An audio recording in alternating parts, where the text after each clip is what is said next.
이어서 두 번째 질문으로 넘어가겠습니다.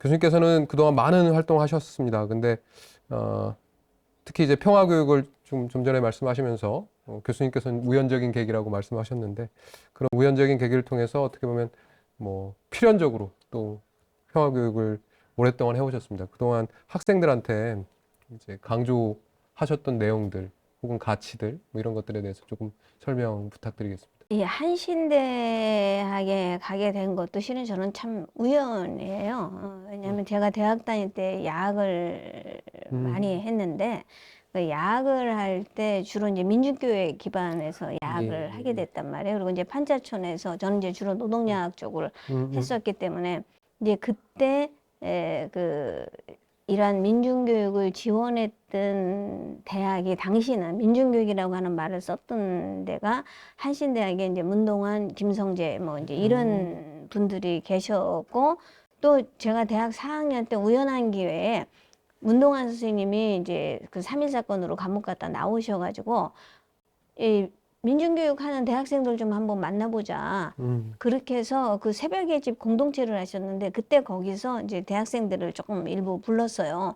만나 좀 초대를 하셨는데, 저희 야학 같은 경우는 반기독교적 정서가 이제 굉장히 강한 이제 야학이었고, 문 박사님이 아무리 이쪽에 민주화 운동 진영이 한다 하더라도 난 기독교 쪽 사람들하고는 별로 할 얘기 없다. 그런데 저는 하여튼 교회를 왔다 갔다 했지, 저 열심히는 안 다녔지, 뭐 어쨌든 왔다 갔다 뭐 걸치고 뭐 다녔던 사람이기 때문에, 그래도 당신이 가는 게 좋지 않겠냐. 그래가지고 이제 제가 뽑혀서 이제 거기를 가서, 그때 처음으로 그 수유리에서 그 이제 그 한신대 그룹이라고 하는 사람들을 처음 만난 거예요. 그러니까 대학 다닐 때 저희가 이제 학생 뭐 운동 뭐 좀 많이는 안 했지만 하여튼 뭐 쬐끔 하면서 이게 그 같이 만나는 사람들은 주로 이제 일반 대학생들이었단 말이에요. 그러니까 서울대학이나 뭐 이제 주로 이제 서울대학 애들하고 이제 이화대학 애들이 이제 많이 왔다 갔다 했는데, 이제 그렇게 하다 보니까 기독교 운동에 대한 이해의 폭이 굉장히 좁았어요. 그러나 이제 당시만 하더라도 80년, 70년대만 하더라도 공개적인 장소에서 모인다는 것이 굉장히 위험했던 상황이기 때문에 기독교가 이런 운동권을 보호해주는 이런 엄브렐라의 역할을 좀 했었던 시기였고, 그래서 이제 기독교회관, 종로 5가라는 게 항상 이제 우리가 종로 5가에 기독교회관에서 이제 목요기도회를 한다든가 뭐 이런 거 하면 거기에 사람들이 모여서 각종 정보도 듣고 뭐 이제 그다음에 서로 선후배들도 만나고 뭐 이런 시기였었단 말이에요. 그래서 사실 한신대학이 그렇게 낯선 학교는 아니었지만 내가 같이 뭔가를 할 수 있다라고 생각은 한 번도 해본 적이 없었던 이런 학교였는데, 하여튼 저도 어떻게 하다 보니까 대학원을 왔고, 좀 대학원 간다는 생각도 안 했었는데 대학원을 왔고, 또 하다 보니까 그때 거기에 계셨던 이제 그 김성재 교수님이 하고 어떻게 연락이 된 거예요. 그러니까 김성재 교수님이 한번 보자고 그래가지고 한번 보니까, 당신 공부하는데 왜 한신대 안 오냐. 그래서 한신대 와서 강의도 좀 하고, 한신대 와서 기여도 하고, 근데 이제 그러면서 이제 뭐 민중교육연구소도 이제 생각을 하게 됐고, 그리고 이제 뭐 와서 강의도 하라고 하니까 했죠. 하면 당시에 이제 제가 시간 강의를 하니까 이대하고 중대하고 한신대를 했는데, 세계대학의 분위기가 너무 다른 거예요. 세계대학의 분위기가. 그러니까 한신대학은 하도 질문이 많아서 진도를 나갈 수가 없는 거죠. 그러니까 실제적으로 그런 분위기가 제가 한신대학에 너무 괜찮았고, 그래서 뭐 한신대학에 기회가 있으면 이 학교 와도 좋겠다라고 생각을 했는데, 물론 한신대 저를 데려간 김성재 교수님이나 문동환 선생님은 저를 데려가면서 뭐 조금 하면서, 가기는 어디로 가냐, 이 학교에 있어야지, 이제 이런 개념에서 그냥 그 학교에 있었습니다. 그러니까 한신대학은 제가 추구하던 뭐 민중, 뭐 민주, 뭐 평등, 뭐 이런 개념을 어렵게 해야 된다라고 고민할 필요성이 없는 학교 분위기였어요. 그래서 당시에 이제 한신대학이라고 하는 게 이제 뭐 그 민중신학 했고, 뭐 해방신학을 소개했고, 뭐 민중운동을 주도했고, 뭐 대부분 이제, 그리고 이제 뭐 경제학과도 뭐 정치경제학하고 뭐 이렇게 하다 보니까 그런 분위기가 낯설지 않은 이런 형태였고, 뭐 매일같이 뭐 성명서 쓰고 뭐 무슨 문제 나오면, 그리고 성명서 쓰면 너 대학 다닐 때 많이 써봤으니까 이거 써갖고 와라. 그러면 이제 뭐 주로 이제 제가 초안을 만들면 이제 선배 교수 위에 뭐 한 단 넣어서 뭐 했고, 뭐 당시 뭐 강경대 사건이라든가 뭐 이런 사건이 있으면 거의 한신대 교수들이 다 참여했고 뭐 이런 분위기였었기 때문에 실은 개념적인 것을 택할 때 다른 일반 대학에 내가 갔었으면 굉장히 그 학교 분위기하고 고민을 했었던 것을 저는 한신대학에서는 그런 고민을 하지 않았었죠. 이제 그러나 일단 한신대학에 있어서도 이제 하면 이제 파울로 프레이리나 이반 일리치 같은 이러한 교육 개념을 학생들하고 같이 보면서 제3세계적 관점에 이제 우리가 주로 이제 대학이라는 게 이게 영미 관점이 많이 들어오지 않습니까? 그러니까 영미 관점이 아니라 제3세계적 관점에서 우리가 갖고 있는 한국 사회에 갖고 있는 식민지적인 관점에서 뭐 포스트 콜로니얼리즘이라든가 디콜로니얼리즘 뭐 이런 문제, 그다음에 해방의 문제, 그 민족 주체성의 문제를 단순한 우리 민족 최고가 아니라 하나의 어떤 이런 탈식민주의적 관점 속에서 그러다 보니까 뭐 그 파농의 책을 읽고 뭐 이제 이런 것이 저한테는 굉장히 많았고, 당시만 하더라도 또 그때 북한 책들이 한때 막 굉장히 많이 들어왔어요. 뭐 꽃파는 처녀라든가 뭐 이런 소설책들이 한국에 들어왔을 때 수업 시간에 실제적으로 그 얘기를 그걸 읽고 학생들하고 같이 토론하고 뭐 이런 것들을 굉장히 많이 했습니다. 그래서 저는 이제 주로 했던 것이 학생들하고의 이제 토론, 그러니까 우리 집담이라고 그러죠. 이제 집담식의 이런 걸 굉장히 많이 했고, 그러니까 맨날 이제 사람들이 지나가다 보면 저 교실은 왜 이렇게 시끄럽냐. 그리고 이제 시끄럽냐. 그리고 학생들 데리고 현장 견학을 엄청 다녔습니다. 예. 그러니까 현장 견학을 이제 뭐 다니고, 국내도 다니고 해외도 해외도 이제 다니고. 엄청 많이 다니고 뭐 그러다 보니까 우리 졸업생들이 지금 보면 선생님하고 옛날에 영국 갔을 때 애들이 이제 영국 가서 스코틀랜드, 아일랜드 뭐 이렇게 예. 보면서 이제 그런 왜 UK인데 이게 잉글랜드가 아니냐 뭐 이제 이런 것에 대해서도 뭐 얘기를 했고, 필리핀 같은 데서도 민다나오 같은 데 가서도 이제 뭐 갈등 지역 상황에 대해서 얘기, 인도 같은 경우도 불가촉 천민하고도 뭐 얘기했고, 뭐 호주 같은 데 가서도 이게 마오리 뭐 아, 이제 예, 이런 얘기했고 하니까 우리 학생들하고 거의 많이 다 했네요. 심지어는 이제 미국 같은 데서도 이제 그 팬들릴 같은 데 가서 이제 이른바 공동체, 그 퀘이커 공동체 같은 데도 가서 뭐 했고, 뭐 흑인 문제도 뭐 얘기했고 해서 거의 저는 이게 그 현장 중심의 수업을 많이 했다고 볼 수가 있습니다. 예, 알겠습니다. 그러면 이어서 세 번째 질문으로 넘어가서 교수님, 그 제가 또 교수님 책 읽은 것 중에 참 뭐랄까 이 많이 배운 책 중에 하나가 이 아래로부터의 한일 교육이라는 그런 책도 읽으셨어요? 이 책 보면서 제가 두 가지 생각이 들었습니다. 왜 한일 평화 교육을 하시려고 했을까? 지금 한국에서는 이제 보면 한중일 그 역사 교과서 같이 만들고 공동 작업하고 그랬었잖아요. 그런 일들은 있었지만 어떤 평화 교육이라는 키워드를 가지고 한국과 일본이 같이 했었다는 거. 그리고 그 이 책 제목 서두에 있는 것처럼 말 그대로 아래로부터의 평화를 이야기하시는 것 같습니다. 이런 부분들에 대해서 좀 이 책을 서술을 하시게 된 배경, 그리고 특히 한일 평화 교육을 같이 하시게 된 배경, 뭐 이런 것들에 대해서 좀 설명을 부탁드리겠습니다. 실은 이제 이거 자체도 또 하나 굉장히 우연적 요소로 볼 수가 있습니다. 그 지난번에 이제 인천에 그 도성훈 교육감께서 저하고 무슨 이런 비슷한 자담을 한번 하자고 하면서 저한테 강 교수님이 쓰신 책 좀 한번 그 좀 사진 좀 찍어서 저한테 보내주실래요? 그래가지고 이게 책을 쭉 이렇게 하다 보니까 제목이 정말 이게 뭐 아래로부터의 뭐 평화교육 이런 것도 있고 뭐 그리고 뭐 이미 이제 이게 평화를 위한 뭐 그 또래 중재 뭐 이런 형태도 있고 뭐 이런 하여튼 나름대로의 뭐 이게 다양한 장르를 제가 이렇게 건드리긴 했더라고요, 이 책을. 그런데 제가 아래로부터 이제 영어로 표현하면 이제 from below 또는 제가 이제 그 이제 그 IAP에서 이제 미국에서 그 얀 해리스 교수가 책 에디트하면서 한국 쪽 하나 써달라고 그래서 썼던 책 제목도 그라스루트 피스 에듀케이션이거든. 아니면 그 책이 피스 에듀케이션 from the grassroots. 이게 그 하나의 아래로부터 하나의 어떤 현장으로부터의 이제 평화 교육 뭐 이런 개념으로 얘기를 했어요. 근데 제가 실제적으로 아래로부터의 평화 교육이라고 하는 것은 평화의 가장 기본적인 개념이다. 이게 희생자적 관점.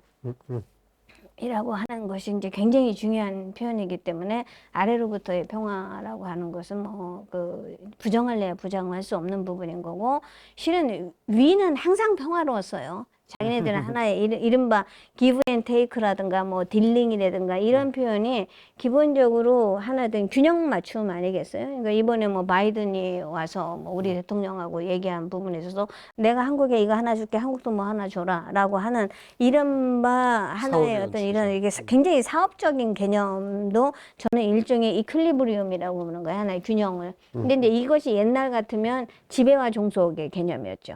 그러니까 이제 절대 강자가 너 나한테 하지 않으면 너 죽어. 그러면 안 죽기 위해서는 전체적으로 이제 그 복종해야 되고 이 복종하는 과정에서 윗사람들끼리는 우리 일제시대 때도 지배적인 그 친일파 이 사람들은 뭐 행복했죠. 전혀 문제가 없었는데 죽어나는 것은 이게 민초들 부분이었단 말이에요. 이제 이러한 개념이 아래로부터의 평화교육인가. 그러니까 평화교육이나 인권교육을 얘기할 때 희생자적 관점 또는 이게 그 하나의 어떤 가장 현장 중심적인 관점 이런 부분이 저는 교사도 마찬가지라고 봐요. 잘하는 아이들은 실은 가만히만 놔둬도 지들이 알아서 하는 거죠. 그러니까 교사가 정말 해줘야 될 것은 처지는 아이들. 그러니까 처지는 아이들을 어떻게 해서 이 중간 이상으로 올려줄 건가 하는 것을 생각하는 것이 아래로부터의 이제 교육이고 저는 이제 이 교대 교육의 핵심이 그런 거여야 된다라고 하는데 우리가 이제 경쟁 교육에서 지나치게 하나 했던 성과 위주를 하다 보면 아무래도 잘하는 아이들에게 이게 학교의 어떤 전체 성과를 높이기 위해서 좀 성과를 낼 수 있는 아이들을 이제 강조하는 그런 형태가 될 수밖에 없는 겁니다. 그래서 실은 이제 한일 간의 관계는 참 애매한 관계예요. 우리 북아일랜드하고도 이제 굉장히 마찬가지다라고 하는 거예요. 실은 북아일랜드도 제가 갔을 때 굉장히 이게 상당히 이제 이게 끌렸던 것 중에 하나가 교수님도 가보셨잖아요. 잉글랜드하고 아일랜드가 얼마나 가까워요. 그렇죠. 가깝고 이게 뭐 식민지의 과정 이게 가까운 나라에서 식민지 당하는 전례가 없단 말이에요. 그러니까 전례가 없고 그리고 이제 이게 그 식민지로부터 해방되는 과정에서 분단되었고 거기도 그렇고 우리도 그렇고 이제 이런 하나의 형태 속에서 실제적으로 이거 우리 분단하자라고 사인한 사람들은 이쪽 저쪽이고 다 하나의 이런 현상파들인 거죠. 거기에 하나의 민중들은 다 반대를 했었던 거죠. 우리 경우에는 실은 뭐 그런 민중이고 뭐 협상가고 뭐 없었던 이런 상황이지만 우리의 협상은 실은 우리 빠진 채 모스크바 삼상회의, 얄타회담 뭐 이런 데서 한 거라 실은 한국 같은 경우는 굉장히 억울한 분단이라고 좀 볼 수가 있을 겁니다. 그래서 실은 한일 문제 같은 경우를 얘기를 한다면 실제적으로 이 식민지적인 이 과정이 잘 되냐 못 되냐를 얘기하기 이전에 이러한 하나의 어떤 과거의 과정으로부터 굉장히 자기 삶이 파괴될 수밖에 없었던 사람들 이 사람들에 대해서 인지하고 다시는 이러한 파괴적 삶을 재발하지 말자 라고 하는 것이 저는 한일 평화교육의 핵심이라고 봤던 거죠. 이제 이 부분을 우연히 얘기된 게 실은 이게 교사운동 차원에서 이게 전교조가 나오면서 일본하고도 했는데 일본의 니교조라고 일교조는 상당히 이제 조금 이렇게 중도 우파적 성격이고 거기에 대해서 반대하고 나온 것이 젠교라고 하는 이제 이 전교라는 거죠. 근데 이게 일종의 이제 공산주의자들이 이제 많이 참여하니까 좀 내놓고 젠교하고는 하지 못하지만 어쨌든 젠교 지금 젠교 비율이 굉장히 높습니다 일본 내에서. 근데 이제 젠교가 이제 초기에 하는데 요 과정에서 저를 이제 몇 번 젠교에서 뭐 그 1년마다 한 번씩 이제 항상 심포지움을 하는데 저를 많이 불렀어요. 불렀고 이제 그때 저랑 가까이 했던 이 호리오 교수님이라든가 이런 많은 사람들이 다 젠교의 민겐이라고 있었거든요. 그러니까 민주교육연구소라고 하는 게 있는데 민겐 중심으로 얘기를 하는데 그때 민겐에서 많이 얘기했던 것이 평화교육이었어요.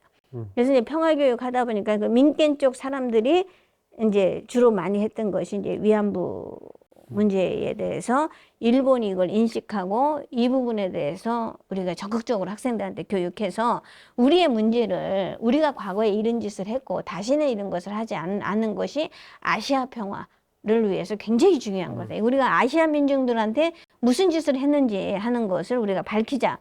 근데 자꾸 일본은 히로시마 나가사키 얘기만 한단 그렇죠. 말이에요. 이게 이제 피해자적 관점만 얘기해서 다시는 하는 게 아니라 우리가 가해한 역사를 인정하자. 그리고 오키나와를 보자. 오키나와 사람들은 얼마나 이걸 피해를 받는지 하는 것에 대해서 같이 얘기하는 과정에서 그러한 피해의 당사자로서의 한국을 얘기를 한 부분이라고 봅니다. 그래서 실은 우리도 한국의 역사만 강조하는 부분이 아니고 이런 동등한 역사 속에서 이제 탈식민주의를 한다는 것이 식민지적 사실을 인정하고 이런 식민지적인 왜곡 구조로부터 극복하는 것이 한국 사람에게만 필요한 것이 아니라 일본인 학생들에게도 필요한 부분이기 때문에 이거 같이 가자는 관점에서 요 부분을 했던 거라고 볼 수가 있습니다. 실제적으로 이 시민운동적 관점에서 이제 평화 교육을 해야 된다라고 하는 거예요. 그러다 보니까 굉장히 이게 지평이 넓었어요. 그래가지고 이게 참 재밌게 했었는데 이제 그래서 이제 실은 그 책을 보면 일본하고 한국은 굉장히 그 접근이 조금 달라요. 그러니까 일본은 아까도 얘기했지만 이게 가해의 역사를 인정하는 거 이게 이제 굉장히 이제 차이가 있는 거죠. 그러니까 정부는 가해의 역사를 인정하지 않잖아요. 그런데 시민사회에서는 가해의 역사를 인정하고 용서하고 화해하자라고 하는 입장인 거고 우리는 그것은 일본의 저희고 우리는 기본적으로 보편적 개념을 갖고 가자.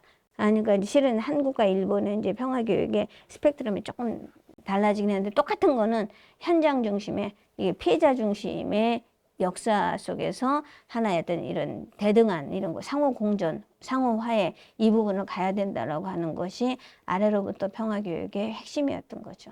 예, 감사합니다. 사실 이 한일 평화교육이라고 했을 때 우리가 지금 한일 관계 최근 들어서의 한일 관계를 바라봤을 때 우리는 사실은 이 외교적인 관계도 다 위로부터의 어떤 관계를 중심으로 사고하고 시민들을 어떤 이 한일 관계에 있어서 어떤 주체로서 하는 것 자체를 좀 어려워하는 것 같아요.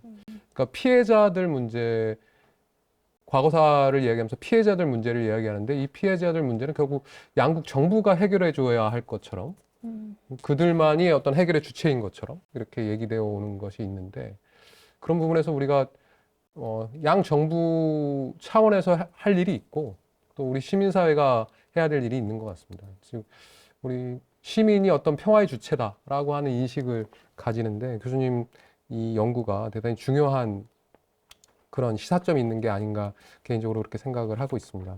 말씀 잘 들었고 이어서 이 북아일랜드 문제에 대해서도 교수님 사실 뭐 북아일랜드 특히 평화교육 연구 부분에서 한국에 지금 사실 북아일랜드 연구자들이 되게 많아졌습니다. 근데 북아일랜드 평화교육 연구는 별로 많이 안 하는 것 같습니다. 이 평화 프로세스 연구는 지금 많이 하고 있는데 뭐 저도 조금 글을 쓴 게 있고 한데 지금 평화교육에 대해서 관심은 많은데 사실은 교수님 정도 이렇게 깊숙이 들어가서 북아일랜드 평화교육의 어떤 현실들을 직접 보시고 이렇게 한국에 이렇게 소개하시고 또 한국의 어떤 시사점을 도출하려고 하는 그런 연구들은 아직은 좀 부족한 것 같습니다. 교수님 오늘 기회가 됐으니까 북아일랜드 평화교육에서 대체 저희가 어떤 것들을 봐야 되고 우리 한국 평화교육이 무엇을 좀 배워야 하고 할지에 대해서 좀 설명을 좀 부탁드리겠습니다. 이것 또한 또 우연적인 거라고 얘기를 할 수밖에 없는데 하여튼 이 94년에 제가 버밍엄으로 안식년 가면서 첫 번째 여행을 했던 지역이 아일랜드예요. 아, 예. 왜냐하면 저는 아일랜드가 너무 궁금했어요. 그래서 아일랜드를 가고 그때 이제 휴전협정 바로 직후였는데 그래서 이쪽 도네갈로 해가지고 이렇게 그 대리 쪽으로 넘어가는데 아, 예. 체크포인트를 지나는데 너무나 무서운 거예요. 막 군인들이 다 와가지고 이게 막 다 검사하고. 막 하고 하는. 그리고 이제 또 벨파스트에서 제일 좋다는 유로파 호텔에 묵었는데 예, 예. 호텔 로비 아무것도 없는 거예요. 그래서 왜 아무것도 없나? 이건 나중에 하는 거예요. 거기가 기본적으로 부자들이 가는 이러한 그 개신교 아. 중심의 호텔이기 때문에 IRA가 수시로 테러를 했던 데가 그쪽이어서 예. 아예 입구에 아무것도 없는 이제 그런 거였다. 그 메인 스트리트에 있는 그 호텔이죠? 네네네. 예, 예, 예. 그 저기 그 우체국 고속터미널 옆에. 예, 예.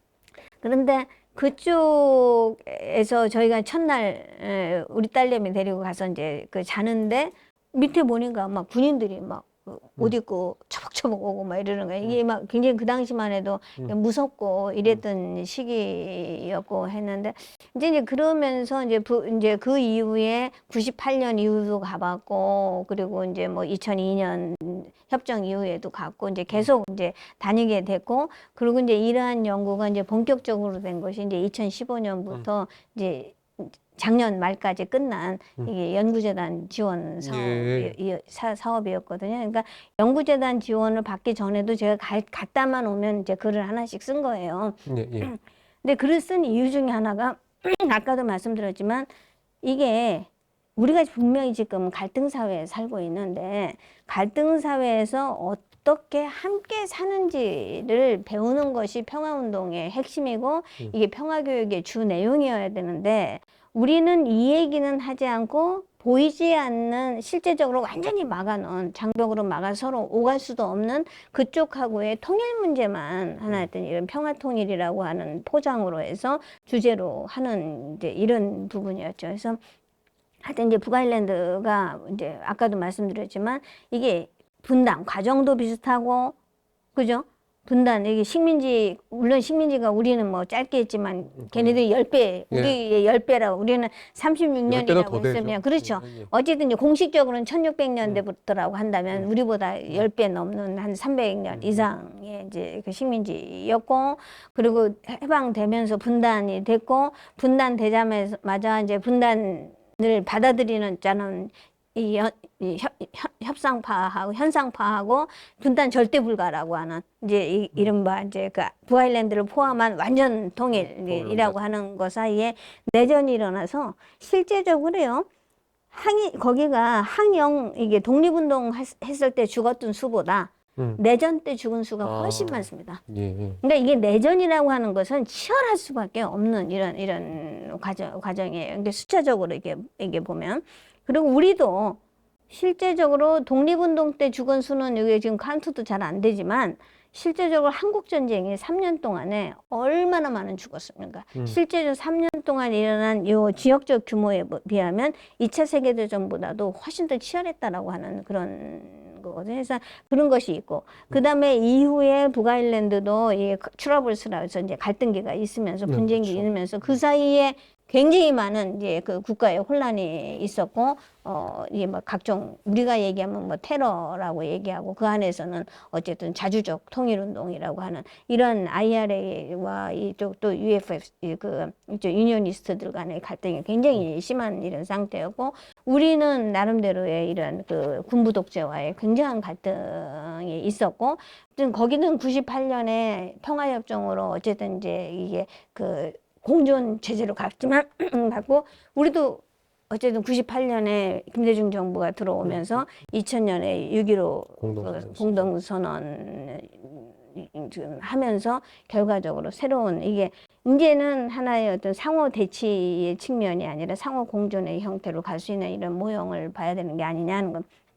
근데 우리 윤 교수님 말씀하셨지만 대부분 이제 북아일랜드 부분이 물론 처음에 글 쓴 사람이 제가 97년부터 썼으니까 아마 거의 제가 처음일 거라고 생각을 하는데 이후에는 주로 뭐냐면 평화 프로세스에 초점을 둔 정치학자들, 국제 연구하시는 분들이 많이 했어요. 근데 저는 그게 굉장히 중요하다고 보는 거예요. 평화교육이 그러한 거시적 관점을 결여하는 게 평화교육이 아니에요. 이게 평화교육이 뭐 교과에서 뭘 가르칠 거냐 이것만 하는 부분이 아니라 이런 거시적인 관점을 갖고 있으면서 그것을 교육과정에 녹아내야 되는 이런 부분인데 우리는 이거 얘기하는 사람 따로 학교에서 얘기하는 사람 따로 이렇게 되어 있기 때문에 문제인 거죠. 그러니까 북아일랜드 같은 경우에 이제 제가 굉장히 많이 이제 가서 우리 윤 교수님도 많이 보셨지만 대부분 거기에 시민운동 하시는 분들 같은 경우가 교육학자들도 있지만 교육학자 안 하는 일반 시민들이 평화교육을 굉장히 하고 있는 이런 부분이거든요. 근데 우리는 평화교육 얘기한다라고 하면 교육학자 또는 교사 아니면 당신이 뭔데 이쪽에 와 있어 이제 이런 개념이 있는 거죠. 그래서 이게 교육의 지평을 넓혀주는 이런 부분. 그리고 이제 북아일랜드가 이 현재 얘네들은 평화교육이란 말을 안 써요. 이게 커뮤니티 릴레이션스라는 말을 씁니다. 그러니까 왜냐하면 종파 분리가 굉장히 심각하기 때문에 심지어는 이 커뮤니티 릴레이션스에 굿 커뮤니티 릴레이션스라는 말을 써. 이게 어떻게 이게 선의의 이런 그 우호적인 관계를 맺느냐라고 하는 부분을 해서 실은 이걸 위해서 걔네들이 했던 것이 맨 처음 했던 것이 이뮤즈요. Education for Mutual Understanding 상호 이해 교육이라고 하는 것이 있고 그 다음에 이제 통합 교육이라고 하는 것은 시민사회에서 했지만 오늘날에는 정식적으로 이제 국가교육과정의 한 섹터로 좀 들어와 있는 이런 부분인 거고 그리고 쉐어드 에듀케이션에서 공유교육이라고 하는 측면 속에서도 공유교육의 핵심은 기본적으로 이 커뮤니티 릴레이션스를 하는데 이 크레드라고 하는 것이 커뮤니티 릴레이션스 이퀄리티 앤 다이버시티입니다. 이게 평등과 다양성을 너랑 나랑 너는 개신교 그다음에 요즘에는 또 이렇게 비종교 사람들도 있고 이주민도 많다. 이 사람들이 어떻게 상호 다양성을 존중하는 가운데 평등한 관계를 유지하면서 좋은 관계를 맺겠냐라고 하는 이런 형태이기 때문에 저는 우리가 통일 의식이라고 하는 개념보다도 더 중요한 것이 남북의 서로 다양성을 존중해주고 그다음 남북뿐만이 아니라 지금 요즘에 굉장히 많은 이주민들도 들어오잖아요. 그러니까 그래서 저는 크레드 모형 같은 게 나는 우리나라에 굉장히 들어와야 된다라고 생각을 하는 그런 부분인 거죠. 그리고 이 남북 이 북아일랜드에서 또 거의 핵심적인 건 뭐냐면 주민들뿐만이 아니라 영국과 아일랜드가 기본적으로 끊임없이 북아일랜드 평화를 위해서 관련 당사국으로서 끊임없이 이게 관계를 한다는 거. 그러나 실행의 주체는 북아일랜드 정부로 하고 있다는 거. 그리고 또 하나는 여기가 북아일랜드뿐만이 아니라 북아일랜드가 EU라고 하는 큰 하나의 유럽 공동체라고 하는 이게 리저널 베이스라고 하는 것을 둔다는 거. 그래서 저희도 남북 문제가 한반도 평화가 아시아 평화하고도 연결되는 거 만약에 아시아에 무슨 이런 그 하나의 리지널 바디가 있으면 실은 여기에서 한반도 문제에 적극 개입해야 된다라고 보는 그런 입장인 거죠. 그리고 이제 글로벌한 거. 그리고 이제 미국이 돈을 워낙 많이 되니까. 예. 왜냐하면 아일랜드 이주민이 많잖아요, 미국에. 그러니까 미국이 이제 돈도 이제 많이 되고 특히 이제 클린턴이 클린턴 시기에 두 가지 건을 한 거예요. 클린턴 대통령이 하나는 아일랜드 그 북아일랜드 문제, 하나는 한반도. 한 겁니다. 그래서 그런 의미에서 사실은 클린턴하고 오바마는 질적으로 달라요. 저는 오바마에 대해서는 너무 분노하는 사람이야. 사람들이 그 사람이 평화를 위해서 한 것도 하나도 없는데 단지 흑인이라는 이유 하나로 되자마자 이 사람을 노벨 평화상을 줬거든요. 그러니까 이제 그 상이라고 하는 것도 굉장히 이게 정치화된 표현처럼 이제 되어 있는데 실제적으로 우리가 오바마 대통령 때 한반도 문제 얼마나 답답했어요.